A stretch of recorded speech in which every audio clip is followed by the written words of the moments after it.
any society is how it treats its women and girls.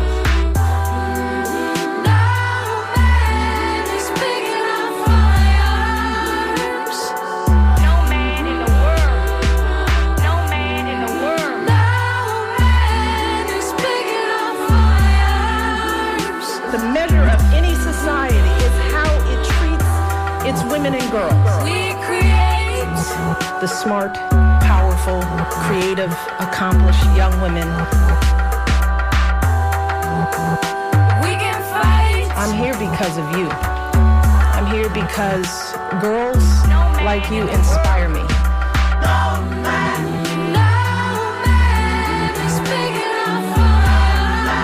Many of these girls have faced unthinkable obstacles just to attend school.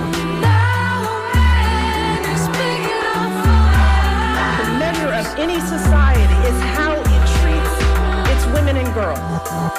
Won't stand still. Your story is my story. Your story.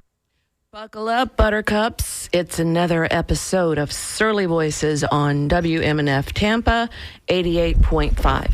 I'm Liz. I'm one of your hosts. Joining me via Zoom are my co-hosts, Maria and Donna. How are you, ladies? Good morning. Good. Good. All right. Where are y'all now? Are you still in Minneapolis? I just got back to Florida Okay. last night, or I should say wee hours of this morning. The wee hours. I appreciate you getting on for the show, Maria. Donna, are you still in Minneapolis? I am. Is it just crazy up there with the shooting yesterday? You know, there's a lot happening in Minnesota right now. There are a lot of things happening. There's just a lot going on here. Mm-hmm. Usually it's a calm place, but, you know. Yeah, it's been pretty hot in the last couple of days. Yes.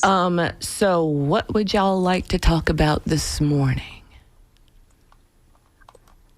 I'm thinking start in Minnesota, in Minneapolis, with this latest shooting. Once again, we've talked about mass shootings on this show at least 10 times. And now it's like all the hand-wringing, oh, how could this possibly happen? Well, it could possibly happen because people still have free access to guns. I mean... You know, what bothered me yesterday was I'm working on a campaign, and the question on the table was, you know, should we go out today? And, you know, asked of me, as I oversee the field operation, what I thought. And I said, you know, some of the communities that we go into are unsafe for its inhabitants and visitors. Right. That's just a fact, right? And there's a concentration of bad things that happen in certain neighborhoods.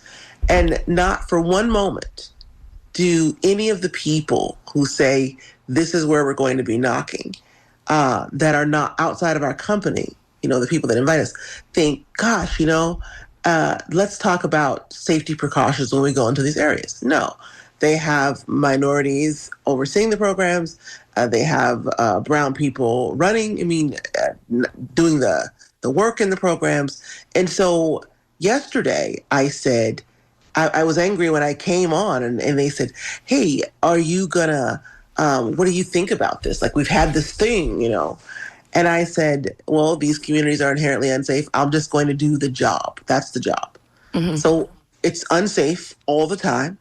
And we do it. And nobody flinches. But they said, no, but this is different. And what does that mean? You know what that means. Mm-hmm. It's Ukraine and not Congo. Yeah. That's what it means. Yep. That was rhetorical on my part, but I was... You had to ask. Yeah, helping to catch up the listeners who were like, what? What is she talking about? Yeah. I mean, without me saying much more, I think that story kind of tells itself. It's not Somalia. It is the Ukraine. These are Christian white people. Remember those lines that were coming out of reporters? Yes. Yeah. Yes. So, yeah, it's and then here's Trump. Trump is moving in to take advantage of the situation, the shooting in Minneapolis, and he's having it investigated as a hate crime against Catholics, and I'm like, that's a leap, because the shooter was clearly in distress, mental distress, but had attended this school. And his mom actually worked there, or her mom actually worked there. Yeah. So to jump from school shooting of a person who was affiliated to hate crime against Catholics is a pretty large gap to close. Typical for Donald. Yes, absolutely. Because that was like the first thing out of his mouth. Oh, and then fortunately only 2 children were killed, although that's too many. But let's not pretend that Congress hasn't been sitting up there for the last 20 years as mass shootings happen almost every day and have done nothing, absolutely nothing, because they are beholden to the NRA. Maria, what do you have to say about that? I almost said that on the call. I think that there's a lot of politicization of the issue, because that's all it can do. Like, our politics is not about solving people's problems and making people's lives better anymore. It is about posturing. It's about, I heard the mayor of Minneapolis yesterday going, "No more thoughts and prayers. These children were praying." Yeah, okay. Now what? Right? And it's very, very frustrating to me. Yesterday I shared a video with Donna. She's like, "Why are you even watching that?" And I said, I am trying to understand, like, how this goes unchecked. And it was one of the YouTube videos of Robin Westman, like, marking up, and honestly, I'm going to say it. IDF soldiers do the same thing in Gaza, marking up his cartridges with Robin Westman. They were marking up their cartridges with phrases, right? Right. And, like, we are never going to solve the problem until we're willing to solve the problem.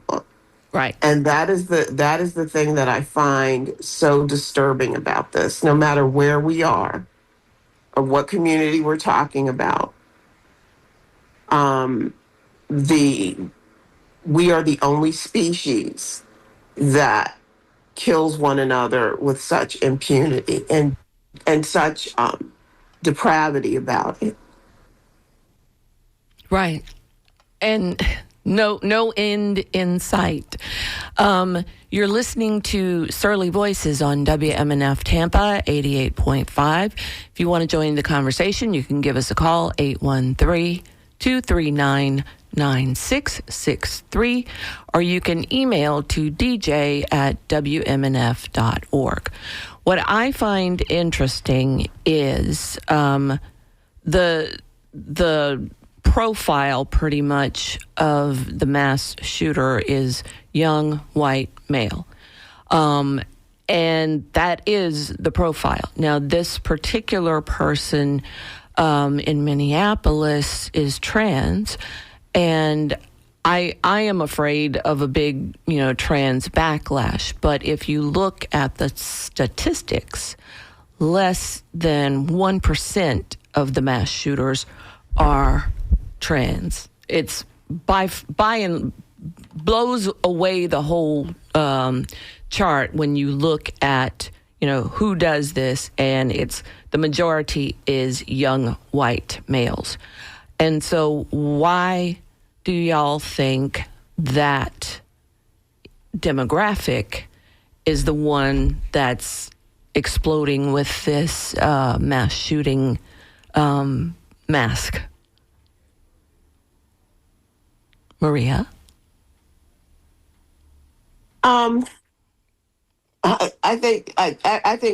Honestly, everything for me comes down to two words: white supremacy. I feel like there is this sense of entitlement, particularly in a changing world where they no longer have um, a superiority given to them or bestowed upon them, Right. and that they actually have to be in a world and live amongst other people um, as equals. And it's very, very for them. It is very, very unsettling, right? I said the same thing about COVID, right? When COVID happened, and it was the first time in America that white people were told no, right? Oh, we were and we were all yes. used to the rest of us were told what bathroom we could use, what water fountain we could drink out of, what towns we could not be in after sundown, and things like that, where we could buy property. We were used to having our spaces and our bodies, the limitations dictated to us. COVID told everybody to stay home and no, you can't do this, you can't do that. And these people lost their minds. Oh, And I absolutely. and Yes. because I work on college campuses, and when you had in the beginning of COVID, when they were just loosening up the lockdown, you had bubbles. Students were assigned bubbles. That meant that they could not go to large parties or anything like that. You had 5 friends, and those are your only 5 people that you can physically socialize with. And any breaking of that, you were sent home. You were going to be suspended, right? This is a serious public health crisis, right? And rather than respecting it as a serious public health crisis, it was always, I want to do this. Me, me, me, me, me. My And body, my choice. right. And Yeah. it was always the white males in particular that always broke the bubbles and were always sent home. The students of color were always much more compliant with the restrictions around those limitations. It was just like, okay, I can't do this, I can't do that. That's fine. I'm going to create my own fun this way, or I'm going to do that. And they found alternatives that respected the idea that we are in the middle of a public health crisis. But I've never seen anything like this sense of entitlement around being told no. And Yes, I think absolutely. that that's also with the gun culture, because in this gun culture, look at who owns all the guns, most of them, right? And most of the people who shouldn't have guns, like this person, Robin Westman, um, they have multiple guns, right? And Yeah. why? Why? Exactly. So, we got some callers coming in. Let's see. There's Nitty in Hillsborough County. Hi, Nitty. Yes, good morning. This is Nibbity. Nibbity. Dang it, Frank. It's okay. I'm sorry. I speak quickly. But I love everything you're saying. Everyone is always correct as always, but let me be right. But no, most of the world that did not want to comply with COVID mandates were those non-people of color, because our bodies were always mandated and monitored as minorities. And then find it quite funny, though, as everyone is talking on these talking points, as the scintilla of a percent that is a school shooter, that is a homosexual or a transsexual, is now the highlight of the talking point on Fox News. We all know the proprietors of most of this gun violence in America do not look like most of us speaking on this phone. And individuals such as Ron DeSantis and his infinite wisdom are quick to tell parents to make sure to monitor their children's education. But when there was that young black child with a mask behind him, he was chastised in public at a press conference because he was following his mother's protocol by wearing a mask because of this global health pandemic going on.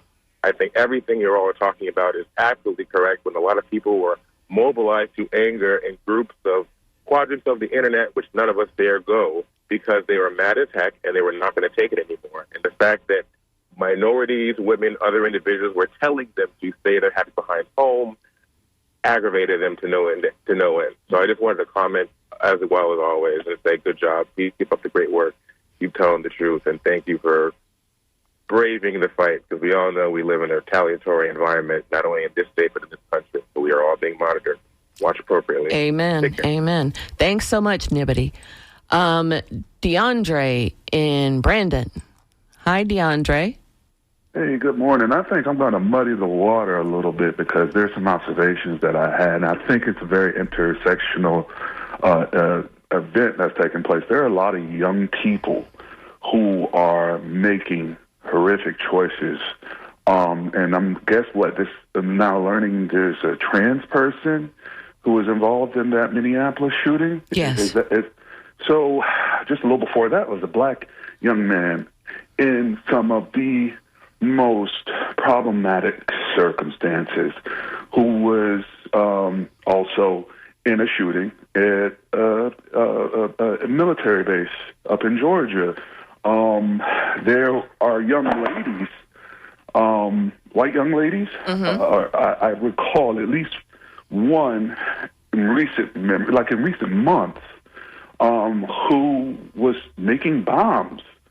Okay, there's something we have to look at from an intersectional lens, which will implicate a lot of institutions, and they just have to stop being cowards, right, and accept it. And I don't want to. That's it. Okay. Bye, y'all. Thank you, DeAndre. Donna, what do you think about DeAndre's point? Oh, she disappeared. No, I'm sorry. I was on mute. Oh, sorry. Okay. Multitasking. I think that the trans people are a small percentage of our population anyway. Uh-huh. Right? So now they make up that percentage of school shooters. Yeah, well, that's true. But what do you think about DeAndre's comment that it's more, or we're not considering the young person factor because, as DeAndre pointed out, we all know about the young white men, but now we're seeing young women and young trans folk becoming involved in these mass shootings and other domestic terrorist acts. So, are we missing something there when we say it's because of white supremacy and we don't take into account that the young part of it makes a difference? Well, I kind of had this conversation with Maria over the weekend that we have to remember that white supremacy also rears its head in other groups outside of, we're all impacted by it, but anyone can be a purveyor of whiteness or white supremacy. And the way that it shows up in our communities is it can be internalized and show up as intra-community violence. Okay. All right. And so we don't talk about that a lot, mostly because we don't want to talk about it in mixed company. I would like to have the conversation on the radio, but I'd not like to have it, I'd like to give people permission slips to go and talk about black on black crime, which we've gone over and over again. And we talked about the numbers of proximity and how it impacts crime. So back to the question at hand. Anyone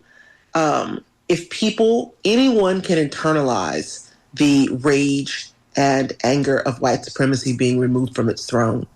And so it was inevitable that we would begin to see that. I just think that what we're looking at here is an example of other groups of people who are manifesting these traits and qualities, because it's almost like we're all being, steeped in a tea. Mm-hmm.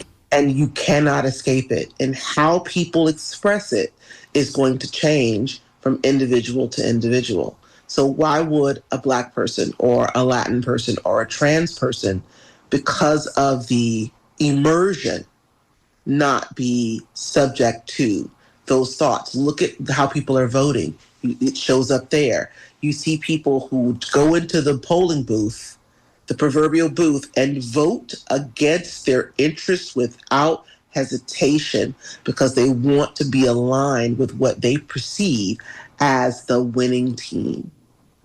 And it doesn't matter to them that they are brown and that they will be the victim of these roving marauders. When I look at Minneapolis police officers, I see tatted, wraparound sunglasses.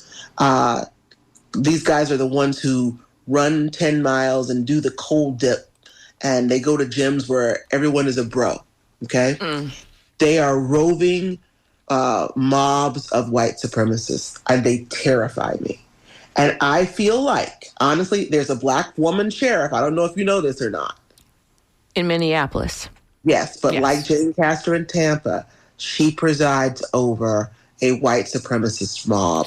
And when I say white supremacists, I don't just mean white, because if you'll recall, there were officers on the scene at the murder of George Floyd that were not white, and they were complicit. And we've seen some instances of police brutality recently where the perpetrators looked like the black victim. So, having said all of that, this is the moment when we realize that white supremacy isn't just for white people. Oh. And that sounds like, a slogan from the days of I thought yore. when I said it. Yeah, I thought it when I said it. It's like white supremacy. It's not just for white people anymore. Hey, get in here. Get in here. Yeah. Oh, man. Okay, so let me read some messages. I think Maria was going to say something. No, I just 100% agree with you. It's just, one of the things that we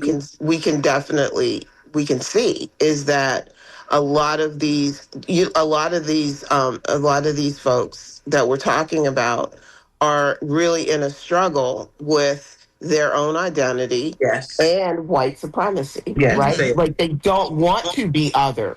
No. White supremacy has always othered them. That's some of the reasons why they vote against their own interests. They want this proximity. Sense of They want this sense of belonging that white supremacy denies them. Yes. And the struggle for them is very real. Yeah. Right. And here we are. Here we are. Here we are. All right. So I have an email from Margot in Tarpon. Margot says, "Hi, ladies. We are rounding up migrants because some of them, less than 1%, have committed crimes. Christy Noem stated that one death is too many. We now have another white man that shot children. Using her logic, round up the white men. One is too many, and we have had too many children die from gun violence." And that is from Margot. And then, let's see. This is a voicemail. "I thought that there was a law that people with mental illness can't own a gun." Then there is Roswitha. Oh, it maybe in Germany? Yeah. Okay. Could all of this rage that leads to mass shootings, etc., amongst young people be due to despair? Perhaps these young people of all color and orientation see little hope for themselves and their country and are striking out in general. I think that may be the big picture problem. Just some thoughts from out here in Germany because I have left. Thank you so much, Roswitha. I think she does bring a good point. I mean, when we had millennials, everybody was ragging on millennials about avocado toast and stuff. And so now we're getting into the younger group, the Gen Z, and all they see is this carnage all around all the time. And I do think that despair does play a big role. Donna, what do you think? Yeah, I think that was going to be the elephant in the room. Yeah. So all this, so the fentanyl epidemic, the refusal to have children because, if you're a drone for the labor colony or a serf in the labor colony, why would you bring more children when your children are going to be indentured at birth, right? Right. Okay, so most people aren't living their dream. Lives of quiet desperation has been a thing. The younger generations didn't invent it, but we've always left a little bit of a doggy door for folks who were particularly industrious and wanted off the treadmill. And that is even been limited to the right of birth and pure happenstance. Maybe you go viral on the internet and you become wealthy. But young people are not going to school and getting degrees and then finding their way to prosper in the world. And that's reflected very clearly in a lot of things that are going on. And we also have to remember that young people are trend followers. And so if there's a school shooting every day, it's inevitable that someone is going to say, you know what, I won't just take pills and lie down. I'm going to take some people with me because I am mad. Yeah. So, and then there's this thing where, I don't know if you guys read it or not, but in the manifestos, in the videos, and in the news articles, I read more than once that the shooter was a fan of Adam Lanza, whom you will remember was the perpetrator in the Newtown killings in Connecticut, where a couple dozen kids were murdered. And I'll never forget Obama talking about he was shook because he had to go and see. And I don't know, I'm sure he still sees those things in his dreams. I mean, could you imagine, right? Yeah. And it's an AR-15, and we have to talk about that. We cannot sterilize these conversations. These doctors are on the internet saying, listen, when people have these assault rifles, the bullet doesn't just go through you. It goes into you and it explodes. Now you think about an 8-year-old or a 5-year-old and what that does and what that scene looks like. We have to say that because we can't protect the children that we have if we're sterilizing and anesthetizing the conversations that we're having about what this really is. This is the worst horror movie you've ever seen. And there are police officers and bystanders and first responders and government officials that have to go and see these scenes. And I think that, like Gaza, if people were forced to look at it, they would start having different conversations about it instead of saying, oh, this is a trans person. Newsflash, folks, trans people exist. Yeah. They exist. And sometimes they're going to get up on the wrong side of the bed. And sometimes they're going to be in the horror movie because they exist. Sometimes it's going to be Black people. Sometimes it'll be a Latin person like it was in Texas. We're all in the soup, but we're not talking about the elephant in the room is the widespread despair that Roswitha talked about. And thank you for calling us during the Mary debacle and roasting her. I loved it. It made my day, all the way from Jersey to roast Mary. back to a little comic relief there, you know. But that's what I have to say about it. I don't want to wax on, but I think everyone understands what this is, and I just want people not to leave out the realities, the harsh realities when we're talking about the diseases of despair, including mass shooting and violence that's cropped up amongst our youth. Okay. Well, let's take some callers. We have Mike in Sarasota. Hi, Mike. Yeah. Thank you for taking my call. I'm getting you off of the phone. I had a question. Earlier in the show, one of the hosts said that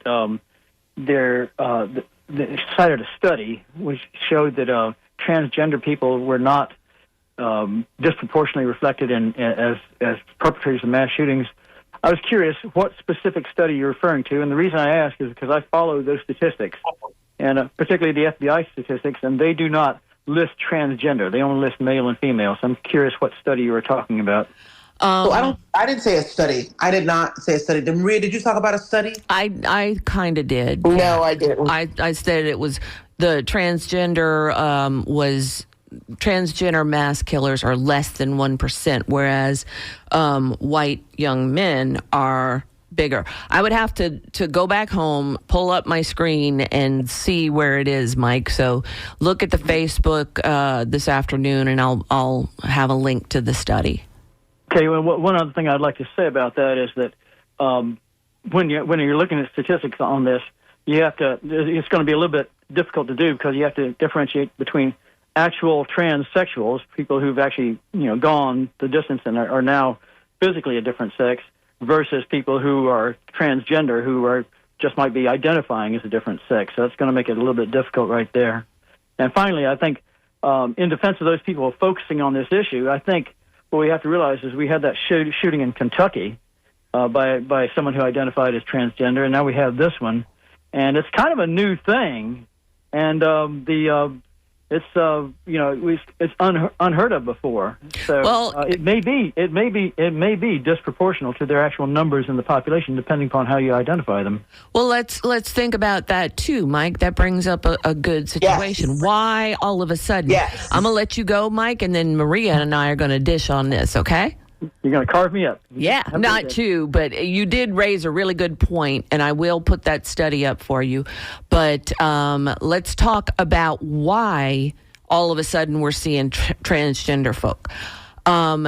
The likes of Ron DeSantis and Donald Trump have made it pretty much illegal to be transgender. And how would you feel if all of a sudden you had absolutely no rights and you were actually looked on as a pariah in society? That would talk about despair. My gosh, Maria. Plus, I think you have like an internal conflict, right? And I've watched a few TED Talks about this. I've worked with trans youth, and it's very, very interesting. A dynamic, the difference with respect to race.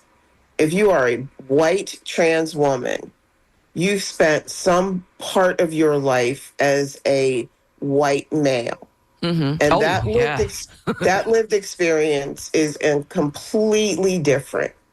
And now there was a trans woman who talks about this in her TED Talk, where she then has transitioned. And the adjustment for her was seeing the world and being treated differently, being a same accomplished professional, but treated differently, treated as if she is less than, not as smart as she was, right, a year ago, and all this other stuff. And the assaults on her character were something she was not expecting at all, right? Right. And so I think that if we're examining it, I will be the first one to say I need to know more in terms of where people are, like, with respect to what Mike said.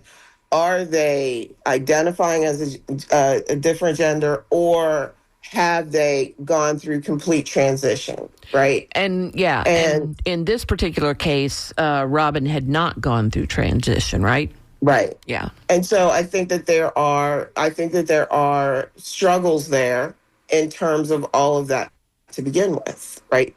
I just find it interesting, right? When I was listening to Donna earlier, and I'm sitting here thinking about our previous conversations around trad wives, right?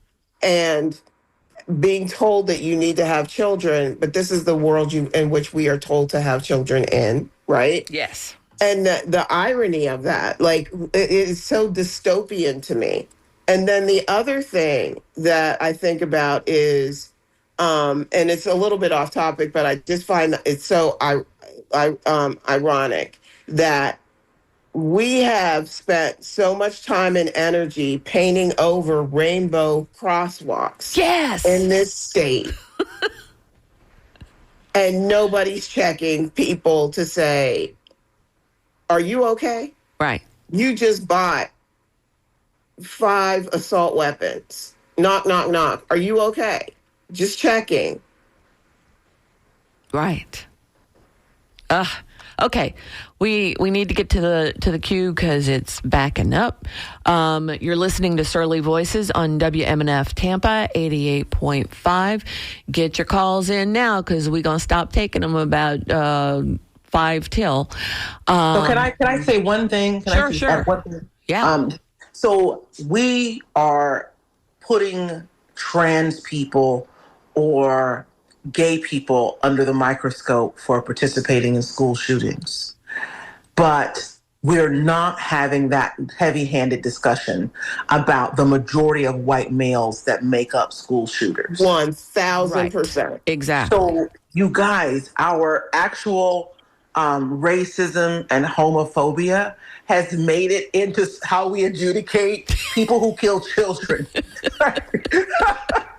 I mean, come on. So they're like, well, why are trans people? Right. Well, why are white men shooting up schools? Right? Let's ask that question first. Because since Denny's in the 80s, we've been saying, why are white men going off the rails and shooting up public places?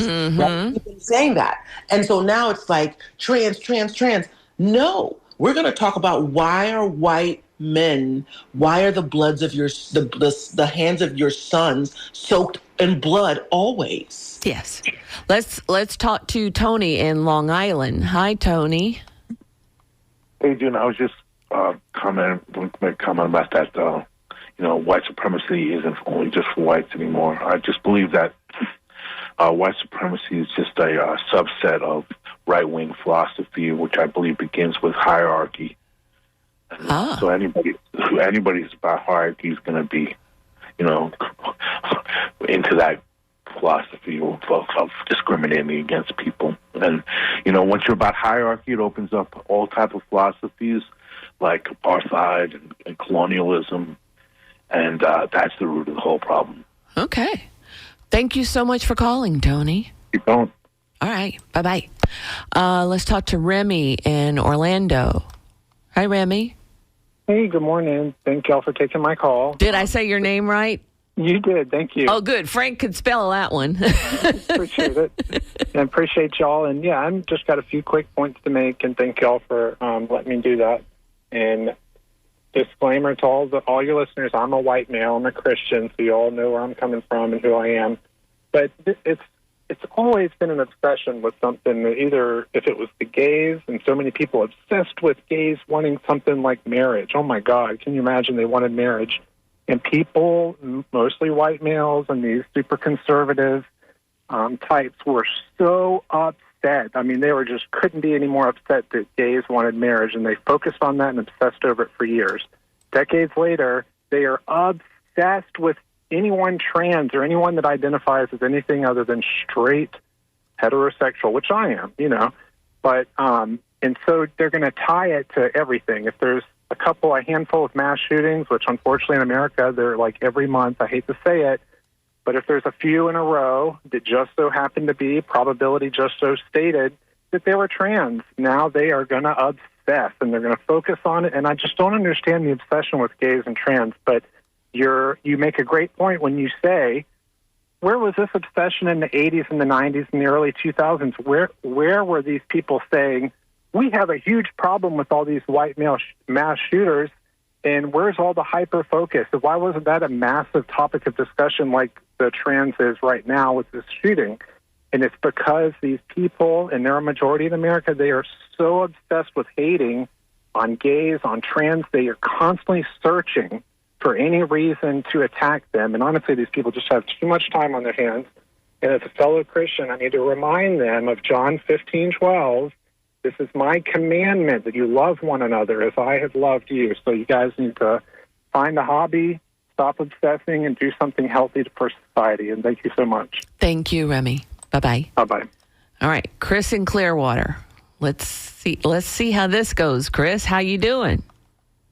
I'm well. I just think the answer you hit on is rather general, the desperation, and specifically, I think that when you come across somebody who's so aggressive, they are certainly unhealthy, because healthy people don't aggress or menace other people. So what I would say is that regardless of the person's identity, self-identity, that anybody who's so aggressive is certainly unhealthy and should have had health checkups.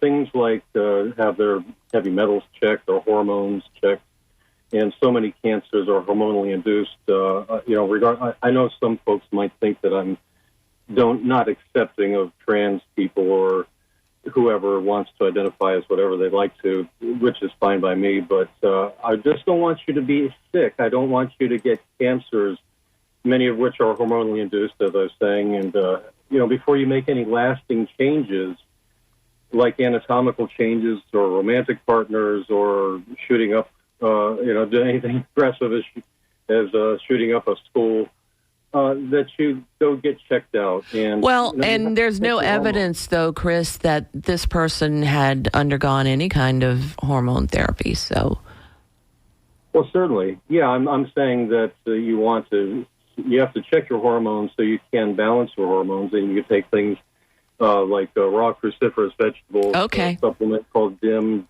All right, we're not doing commercials for a commercial. Yeah. Okay. Not a brand. I'm just or pregnenolone is another one. Okay. It's like what I'm looking here is it's like Star Trek episodes where everyone realizes they've been affected, so they have to walk on eggshells in order to accomplish the mission. And of course, this isn't a 1 hour episode. This is a lasting battle because our air, food, water has been so polluted. Right. And we have to be careful. We have to be more polite with each other. I'm impacted. We're all impacted. Okay. So we all have to keep checking ourselves. So that's all I have to say. All right. Thank you, Chris. All right. So, yeah, I mean, and you have to, all right, this is where, and I don't know that this particular shooter was acting on aggression more than despair. I think Robin was in great despair. If you read the note she left behind, it was just like, oh my gosh. But you have to think, okay, why this school? And this person goes to this school. This person was clearly othered at some point in her life because, and having had my share of school bullying thrown my way, I can understand it because it's like you don't want to go to school anymore. You don't want to see these people anymore because they're just going to, pick on you and make you feel bad about yourself. And so I think we have to examine how young folks are bullied but not helped out by the school systems. What do you guys think about that? Donna? Well, the school system is there to train people in the hierarchy. Oh, okay. So it begins there. Yeah. Okay, you belong here. You can follow the rules and sit down and do the rote memorization.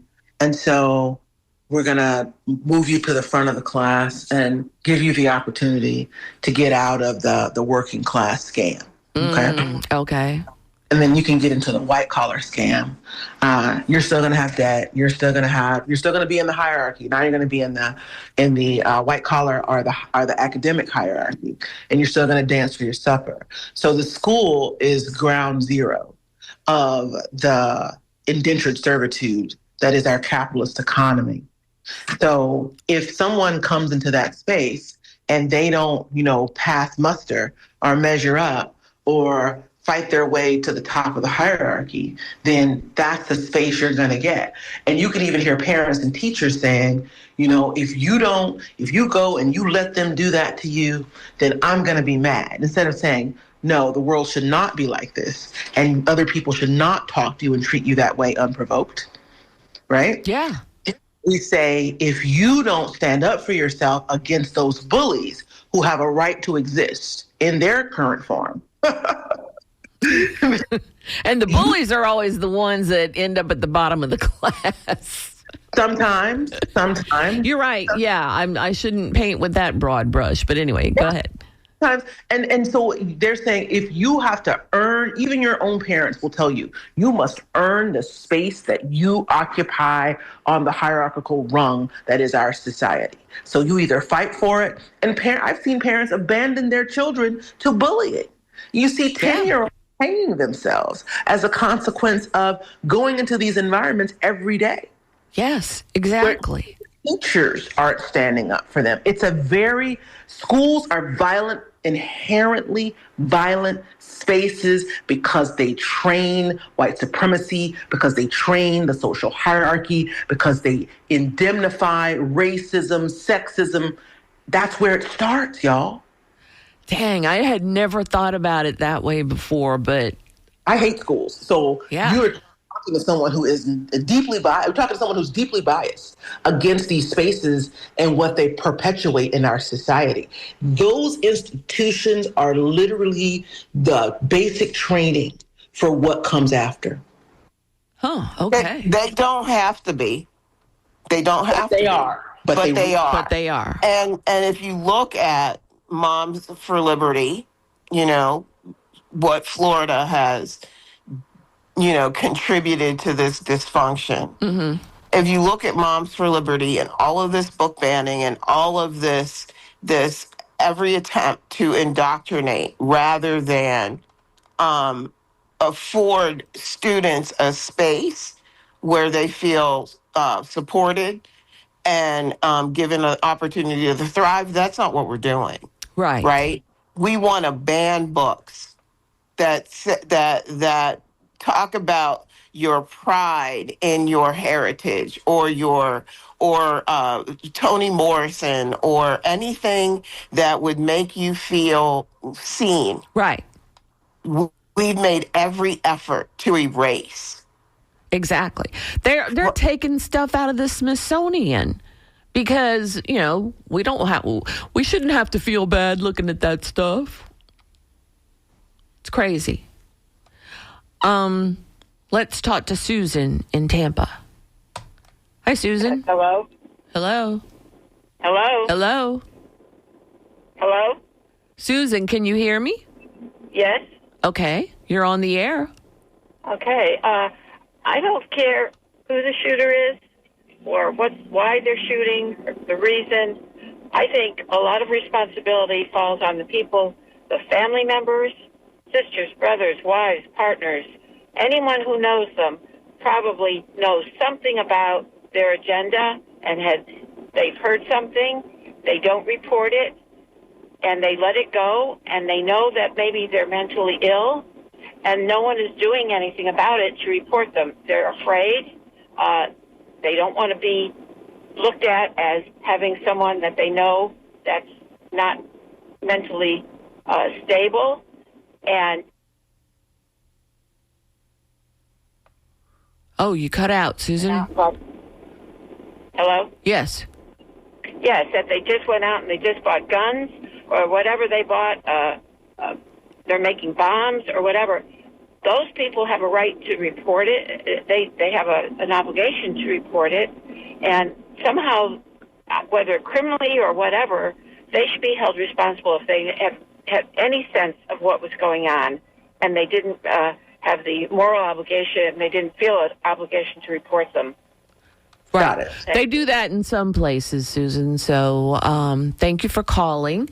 I don't like the line of questioning. I don't like it, of blaming families. Because there's some people in my family. Yeah. I mean, I get that. I heard what she's saying. Mandatory report. Yes. Yes to that, Susan. But there's some people in my family that might do some stuff.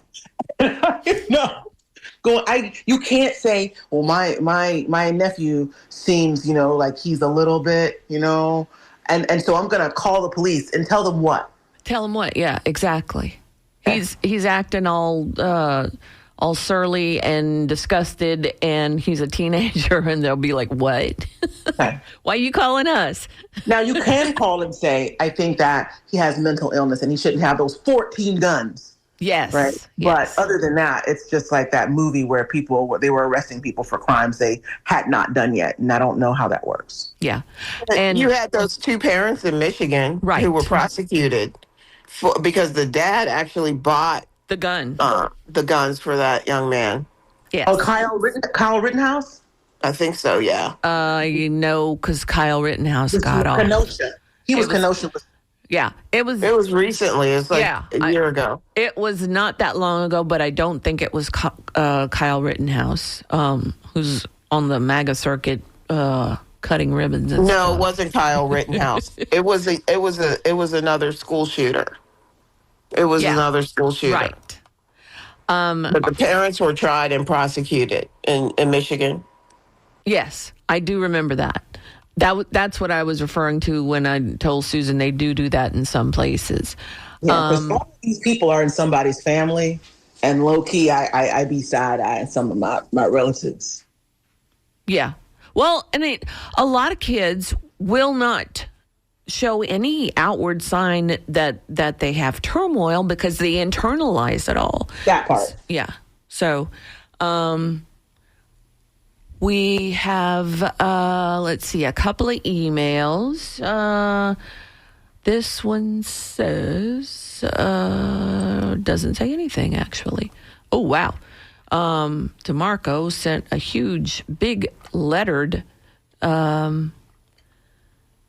email. The only way to preserve U.S. democracy is to apply the law. I can't read the rest of it, but it's funny. Thank you, DeMarco. Because that's so well, right? Look at us now. Look at us. Look at us, this pristine model of Western civilization.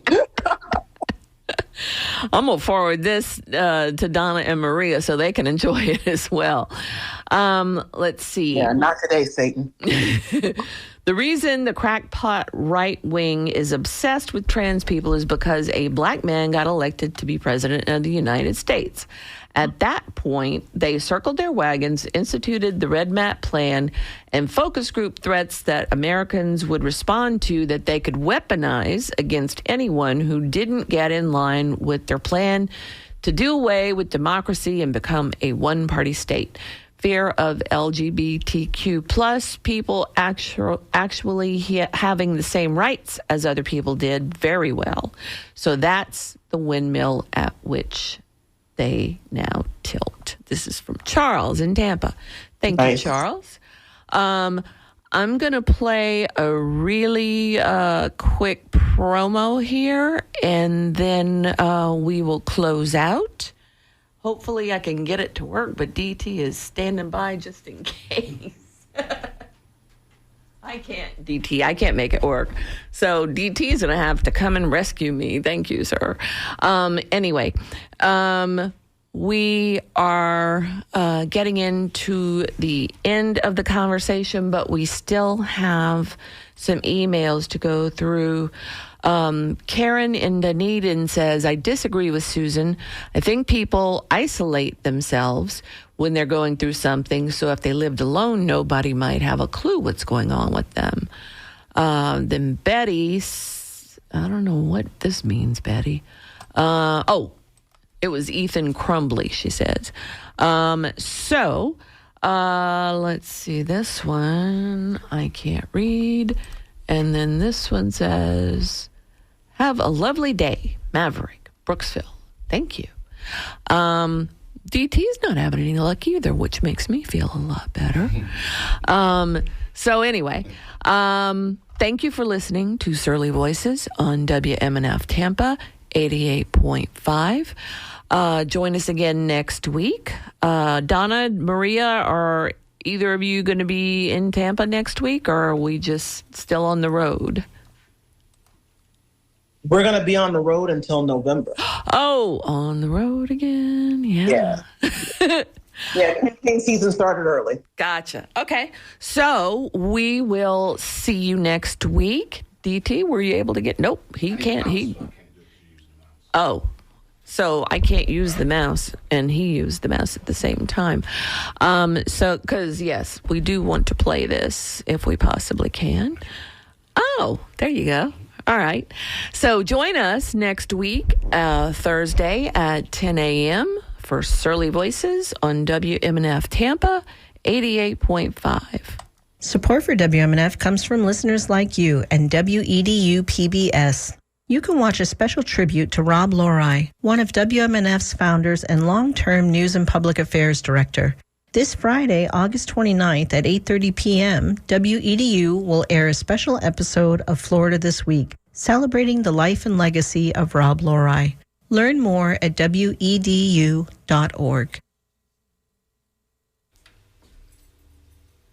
This is WMNF Tampa, 88.5 on the left side of your dial, best little radio station on planet Earth. Stay tuned for Richard Wolf's Economic Update.